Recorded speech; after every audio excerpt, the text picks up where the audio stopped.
The Porsche 911. It's a car that really doesn't require an introduction, let's face it. Since its inception in 1963, the 911 quickly established itself as an icon. And over the course of its more than 60-year history, it has been generally easy to buy so long as you had the money. However, over the last couple of years, and especially today in 2023, we've evolved from waitlists and allocations for Porsche GT cars into waitlists and allocations for a regular 911 Carrera. Why is this happening? And why is it so hard to buy a brand new Porsche 911 in 2023? This is North of the Wall Deep Dives, the Porsche 911. In our Deep Dive series, we're going to try to be as focused as possible and answer one simple question about one individual car model. So let's get started. Well, here it is, the only 911 at my local dealer. Just kidding, but seriously. Here's the Turbo S that's in for service, but that's a customer car, and the car I showed previously within that garage with the sold tag on it was the only 911 in inventory at Porsche Buffalo. Now, granted, this is more of a mid-market city, and surely if you went to Porsche Atlanta or Porsche Beverly, or name any other big city, I'm sure you would see some 911s in inventory. However, that doesn't change the fact that they're difficult to get. Walking through in the showroom, Cayennes, Taycans, Caymans, some older cars as well for historical flair, but no 911s. And unless you're in the service department racking up bills, tens and thousands of dollars, and you've bought your Cayennes and Macans and Taycans previously, you're not going to have an easy job getting a new 911. But why? It doesn't really make any sense. Porsche produced nearly 42,400 of its 911 coupe and cabriolet vehicles in the 2022 fiscal year. For reference, Ferrari, who we're going to make several comparisons to later, makes 8,400 new vehicles every year. So on the 911 alone, Porsche is outpacing Ferrari by almost 5 times. Similar to Rolex or Ferrari, Porsche has now created an environment where you need to pay to play. Showing up off the street with a check for MSRP won't be enough. When the limited allocations are finally granted, the dealer will always work its way through their best customers first.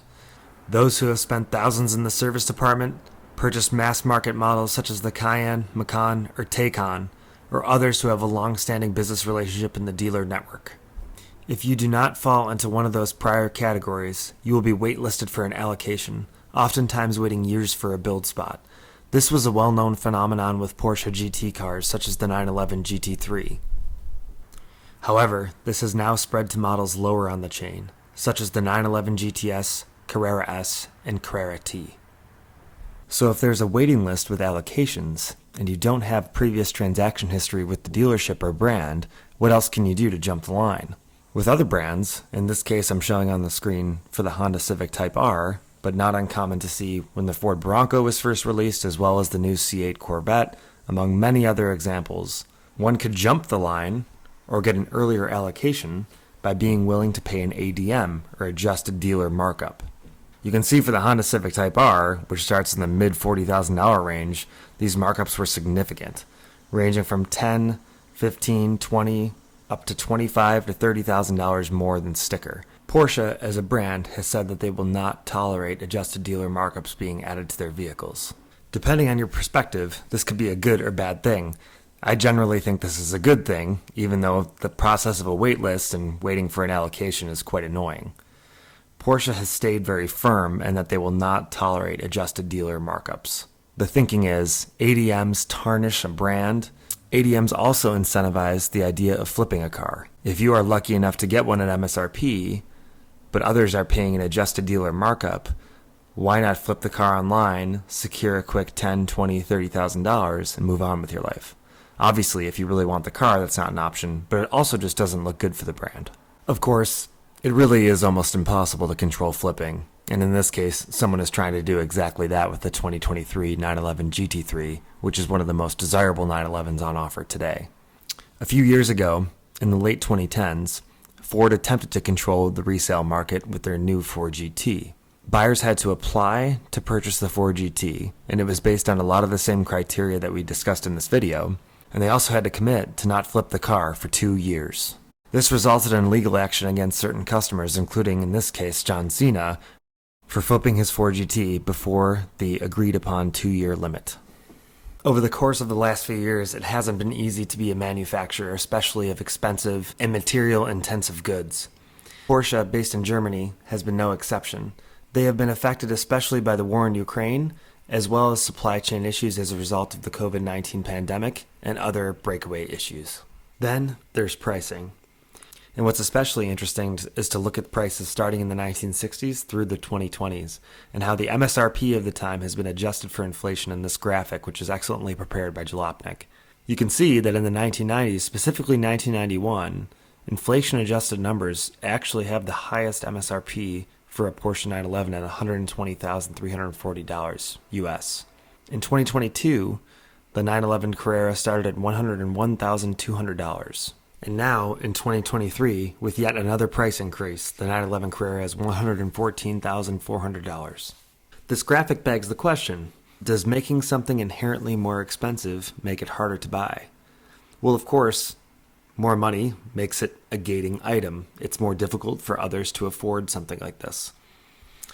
According to Forbes, the average annual salary in the United States is $59,428. So obviously, a Porsche 911 starting at over $100,000 as of 2022 and $114,000 in 2023 is unaffordable for most Americans.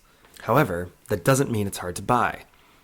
Any item, if you walk into the store with the right amount of money, you can walk out with it. This does not apply for the 911, or other brands such as Rolex and Ferrari, as discussed earlier.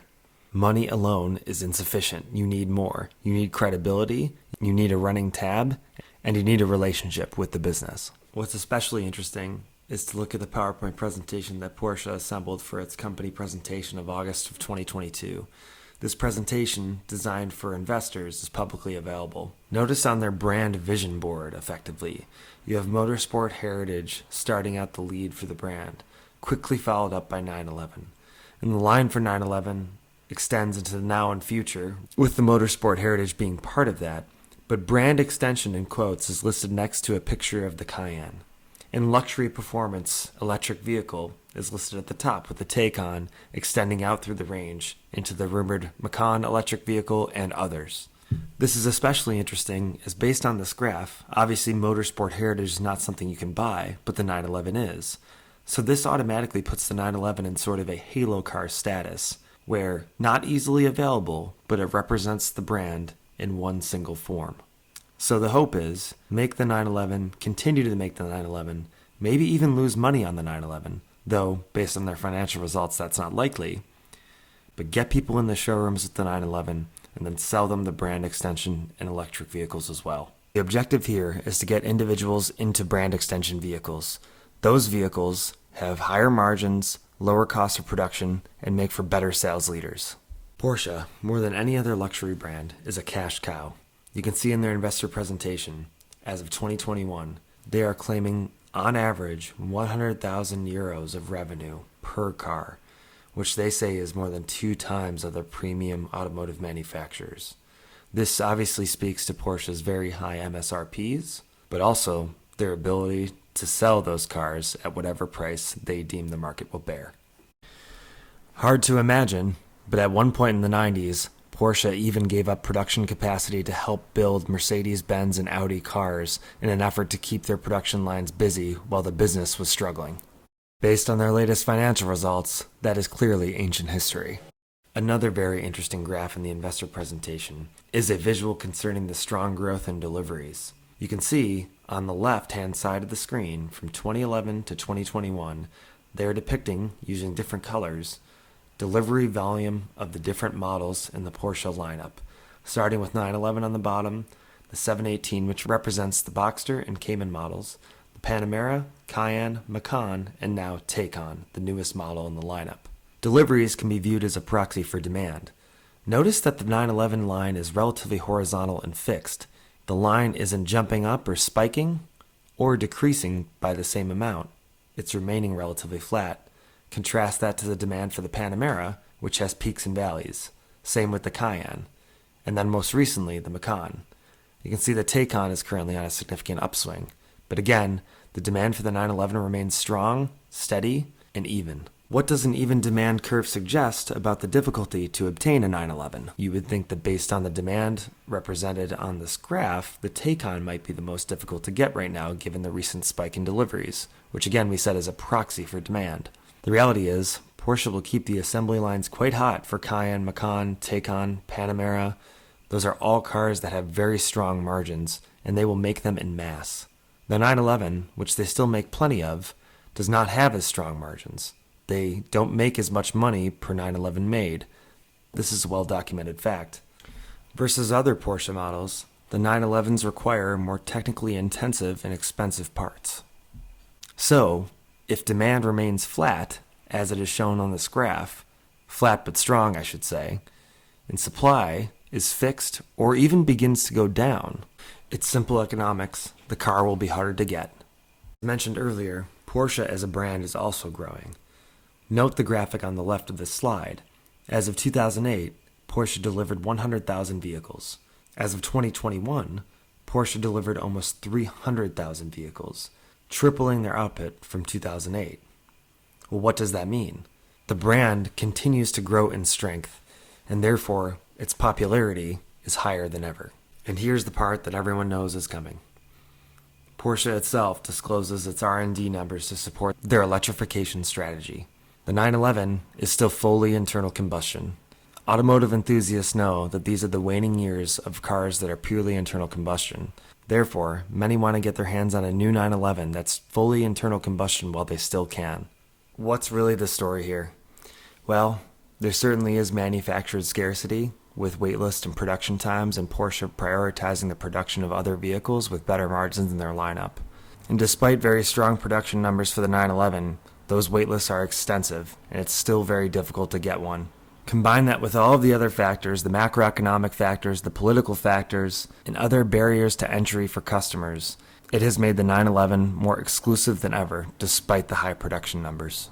So the next question becomes, even if I have the money for the new one, or maybe I don't have the money for the new one, maybe it's a lot easier to buy a used Porsche 911. Again, speaking to strong production volumes, Bring a Trailer has sold over 10,000 Porsche 911s in the history of the website. And currently, as of August 2023, there are over 51 listings that are currently active for 911s. So, getting back to the question I posed 30 seconds ago, is it easier to buy a used 911 than a new one? Well, the answer is yes, in the sense that all it does take, in this case, is money. However, the values for 911s are up across the board an extensive amount year over year, and especially as you look at 5 and 10-year prices. There are several different tranches of 911s for sale on the used market. If we just take into account the more modern production vehicles starting with 1980 and up, the cars from 1980 through 1997 were all air-cooled, meaning they don't have radiators. As cars have become more complex and automotive enthusiasts have sought analog purity, air-cooled 911s have gone up extensively in pricing as they become more desirable in a car market where manufacturers are making larger cars than ever with more electronic nannies than ever. Looking at the auction data for the 993 911, which was the last air-cooled generation of the 911, you can see strong prices across the board, with a regular 911 Carrera Coupe in a 6-speed manual most recently selling for $82,000. Okay, so those were all older 911s, but what about ones that are only 1 or 2 years old, the brand new 992 generation model that I could currently go and buy at a dealer, if I had the right connections and got the allocation, of course? Well, let's look at the pricing on those. Looking at Bring a Trailer, there's been 175 992 generation 911 sold on the platform. When you look at the results for each of these cars, now many of them are very special GT cars like the GT3, or have special options. Certain Carrera GTSs are optioned in interesting ways, Targa 4Ss, a lot of different and unique combinations seen on the platform, of course. But when you look at the prices that many of these were sold for, many, I would say the vast majority of the prices represented on Bring a Trailer for the 992 generation 911, which is what you can go buy at a dealer today, are in excess of MSRP, meaning the 911 price, the way you would option it out once you get allocated, these prices are much higher. Effectively, you are paying that added dealer markup, except it's not to a dealer, but to another individual who has previously received an allocation and purchased a 911. So really, at this current time, unless you want to pay a lot of money for a used Porsche across its history, most recently the more modern models, the question becomes, is it really worth it? Is the car as good as the price dictates? On the screen are my pictures from a trip to California 4 years ago, where I had a Carrera 4S Cabriolet for a week. Needless to say, I'm still thinking about that car and still thinking about the way it drove. So yes, it's worth it. It's worth every dollar, and I'm excited for the day I can have one in my garage.